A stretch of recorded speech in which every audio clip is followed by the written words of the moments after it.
Joining us right now, Mark Mix. He's the president of National Right to Work Committee. Mark, you seem to be a little concerned about former Congresswoman Lori Chavez DeRemer of Oregon being the designee now for Secretary of Labor. Thanks for joining us this morning. And tell me, what are your concerns here? Well, Larry and Mercedes, thanks for the opportunity. We are the National Right to Work Committee, and she is one of 3 Republican co-sponsors of a bill that eliminates all right to work laws across the country. So that's for starters. The second part is she's against school choice. She is for unionizing TSA employees. She's for federal imposition of unionization and monopoly bargaining for all government employees across the country. These would be state employees and local employees. I mean, this doesn't jive with kind of the individual freedom and liberty that President-elect Trump, I should say, spouted on the campaign trail. But it's a pretty serious thing. Sean O'Brien and the Teamsters Union and Randy Weingarten of the AFT, the American Federation of Teachers, have given her a thumbs up, and they're excited about the possibility of having her run a very, very large $14 billion agency. Yeah, on the face of it, that all sounds rather disconcerting. A couple of things, though. I'm hearing, listen, Trump obviously got some support from some of these big unions. At the very least, they would not support Kamala Harris. That was tantamount to an endorsement, and this is how politics is played. You got to let them have somebody in there and have a seat at the table, but ultimately it will be Trump's positions and Trump's policies that are carried out, not the secretary's. Well, we hope so, and as Mercedes said earlier, I hope the United States Senate does do their advice and consent on these types of nominees, because these are important issues. But look, it wasn't union officials that supported Donald Trump. It was rank-and-file workers who believed in his policies about a secure border, fighting crime, less government, lower taxes, helping them with their wages like he did the first term. It wasn't forced unionism or the idea that everyone has to be in a union, and that's what she believes. Everyone needs to pay a union boss in order to work in America.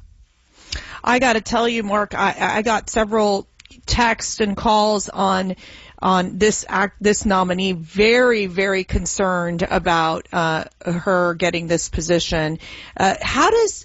I mean, the way I think it works on the cabinet side is that I do think President Trump will be the one dictating how she is going to run the Labor Department. And it's a lot of this, so much of the Labor Department is about the regulations, right? What does this mean for workers? Do you think, I don't expect the president to support the PRO Act, but where do you think the president's head is on this issue? And, is it just an appeasement of the unions, and especially Sean O'Brien, who came out basically and speaking at the RNC convention this past summer? Yeah, Mercedes. Well, I wish it would be just that simple, but it's not. Sean O'Brien did not endorse anyone in the presidential campaign. That's right. And what he did was polled his members. And it turns out from an internal poll that 62% of the Teamster members were going to be voting for Donald Trump. So Sean O'Brien's a politician too. And this kind of reeks of, the old thing, well, we got to pay off some people, as opposed to setting an agenda.